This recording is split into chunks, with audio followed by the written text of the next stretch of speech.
Las Vegas was built on a promise that no matter who you were or where you came from, you could show up here and feel like a somebody.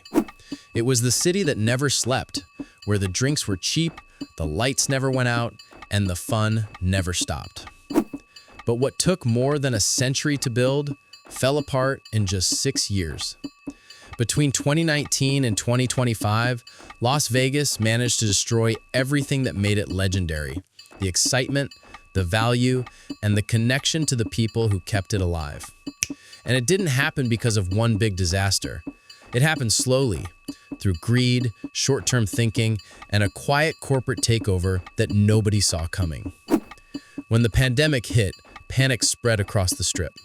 Casinos were desperate to survive, and that desperation opened the door for Wall Street.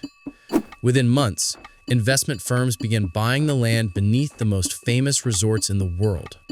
While the lights were off, the Strip was being sold piece by piece.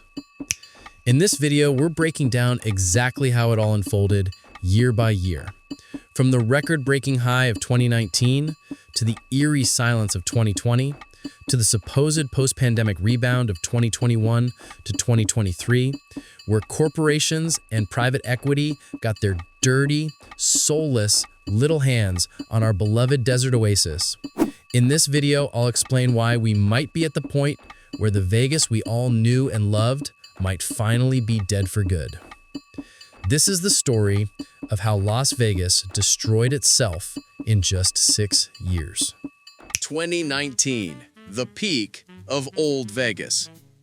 Before everything changed, there was 2019, the last golden year of Las Vegas. The city hit record numbers that year. More than 42 million visitors packed the Strip. Casinos were buzzing, the bars were overflowing, and the old Vegas magic was still alive. Back then, Vegas took care of you. If you gambled a little, they copped your dinner. If you smiled at the bartender, maybe your drink came a little stronger. It wasn't about algorithms or loyalty apps or tracking your every move. It was about people. Deals were everywhere. You could find a steak and egg special for $5, 3 drinks for $10 at Ocean's 1. Buffets were full, rooms were cheap, and the Strip was packed from morning till midnight. Vegas in 2019 still had soul. You could walk down Las Vegas Boulevard and feel that electric mix of tourists, dreamers, hustlers, and entertainers all chasing the same thing, a little piece of the good life.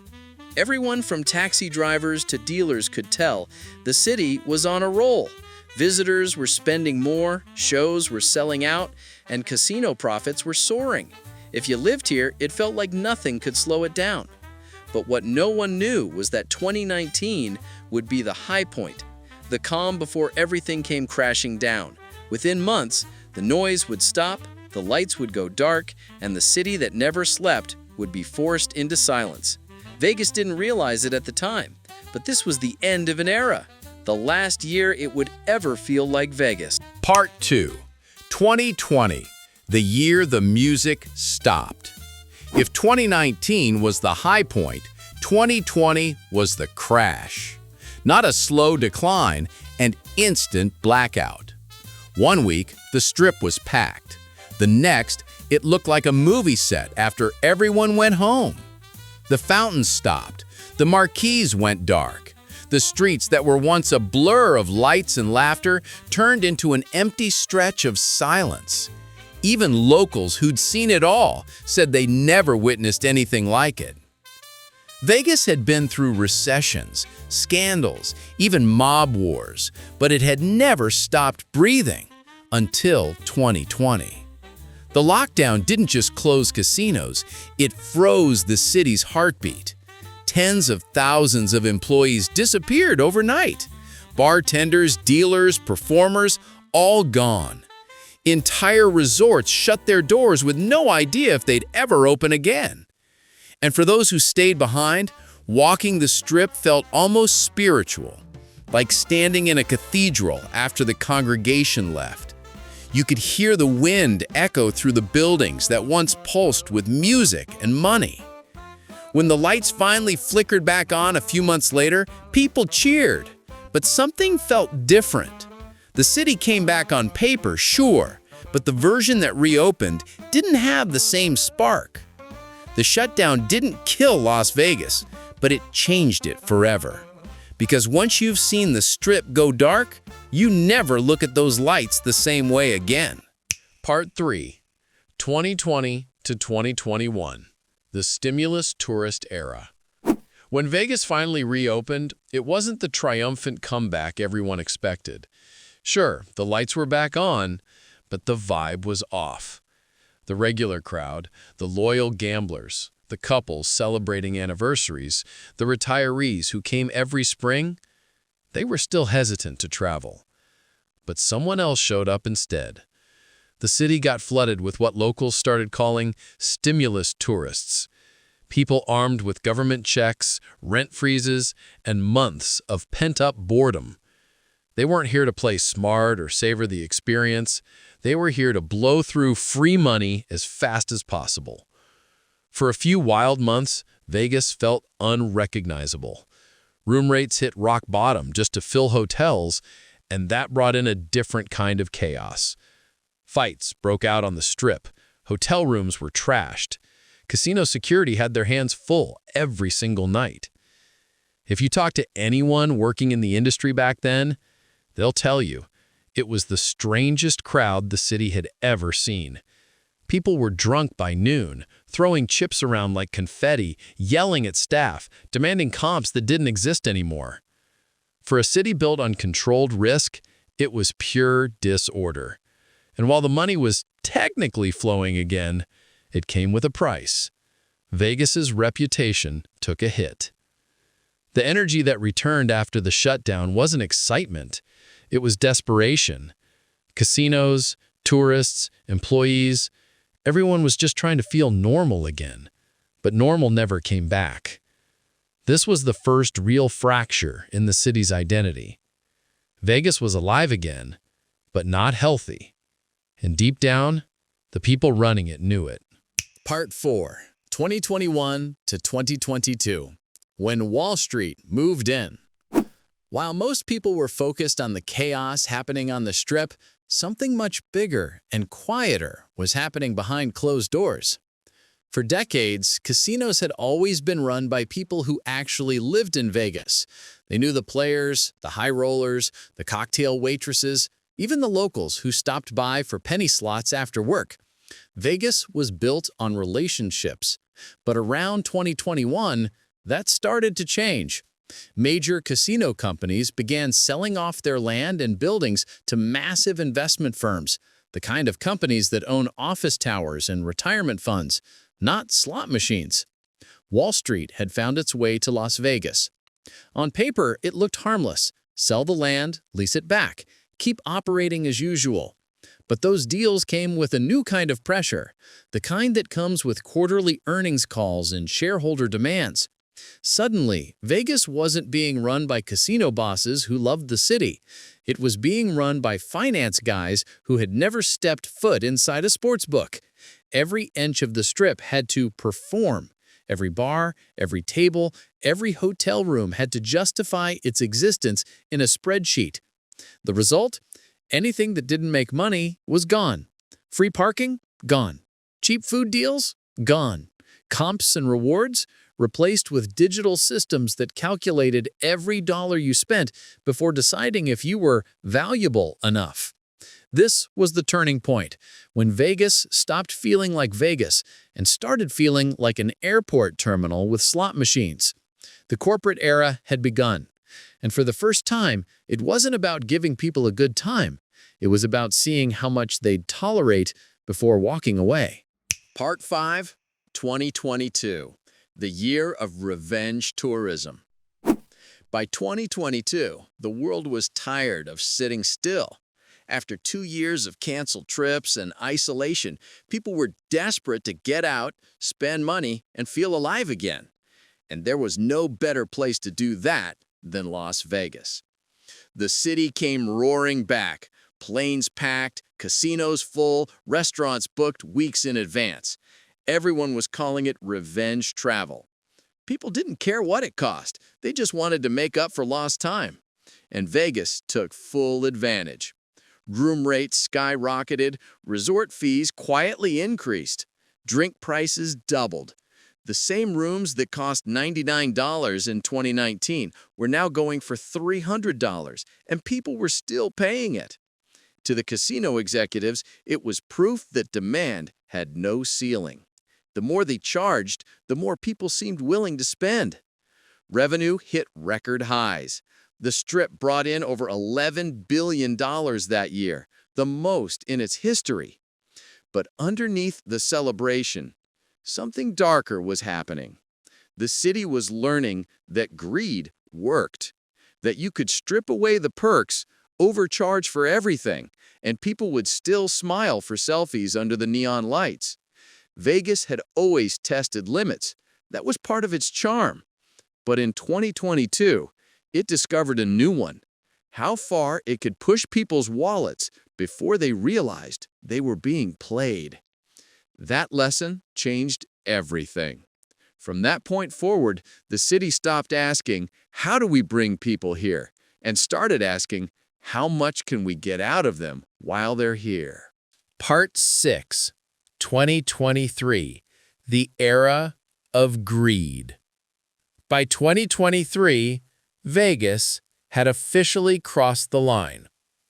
The city that once prided itself on giving you more for less had become a masterclass in taking more for less. Everything came with a catch. You weren't just paying for a room, you were paying for the privilege of staying there.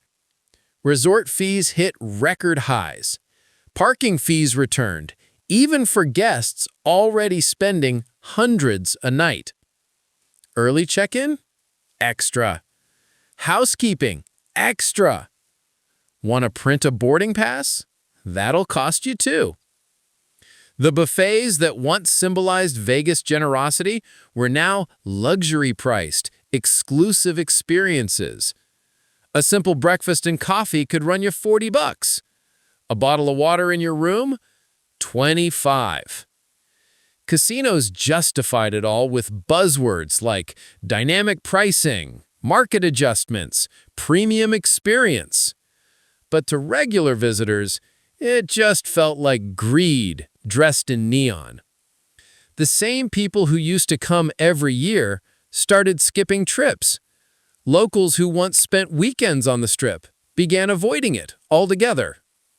And even the gamblers, the ones who made Vegas what it was, started feeling like the house didn't just want them to lose at the tables, but everywhere else too.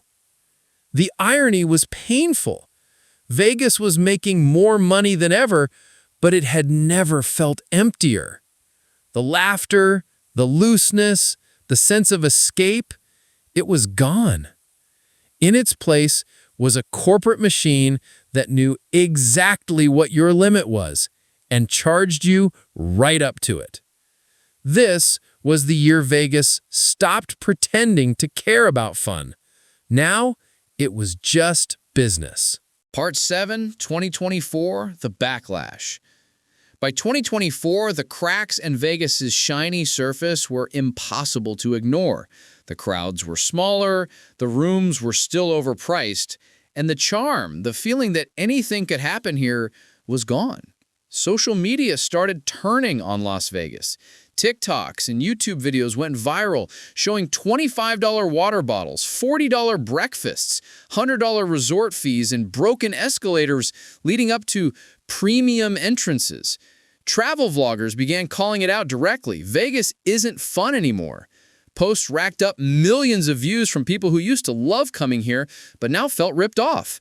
Even loyal visitors, the ones who came every year like clockwork, started skipping trips. Why spend thousands for a weekend in Vegas when you could fly to Mexico or Miami for less and feel treated better? Casinos, of course, denied there was a problem. On paper, profits were still up.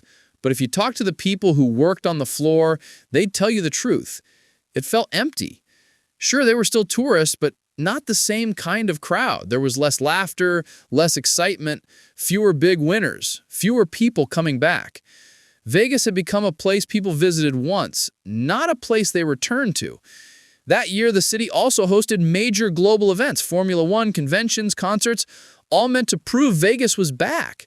But instead, they exposed just how disconnected the city had become from its roots. Locals were pushed out, visitors were frustrated, and even the workers felt like extras in a corporate theme park. The backlash wasn't just about prices, it was about betrayal. People didn't hate Vegas because it changed, they hated it because it forgot why people loved it in the first place. By the end of 2024, the hashtag Vegas isn't worth it wasn't just trending, it had become the truth for millions of former fans. And for the first time in its history, Las Vegas wasn't fighting competition from another city. It was fighting to win back the people who used to believe in it. Part 8. 2025, a city searching for its soul. Now we reach 2025, the present day. The lights are still bright, the ads still promise the world, and on the surface, Vegas looks better than ever. But if you walk the Strip, you can feel it. Something's missing. The crowds aren't what they used to be. Sure, the conventions and big events still bring in waves of people, but the in-between weeks tell a different story. Empty walkways, shorter lines at once busy restaurants, dealers standing idle at tables that never fill. Vegas hasn't gone silent, it's just hollow. Corporate Vegas has completely taken over. Nearly every major resort is owned or financed by the same handful of investment firms. Decisions that used to be made in smoky boardrooms on the Strip are now made in glass offices 2,000 miles away. Every inch of the city has a price tag. Every experience is optimized for profit. The employees still smile, but you can tell their hearts aren't in it. The tourists still come, but they spend less time and more money. The locals, most of them avoid the Strip entirely. Vegas has become a strange paradox. More polished, more expensive, but somehow emptier than ever before. The soul that made it electric, the chaos, the humanity, the feeling that anything could happen, has been replaced by a sterile version of the same dream. What took over a century to build, unraveled in just 6 years. The shutdown changed the rhythm, the greed sealed the fate, and the corporate takeover finished the job. Las Vegas didn't die overnight, it just forgot what made it alive.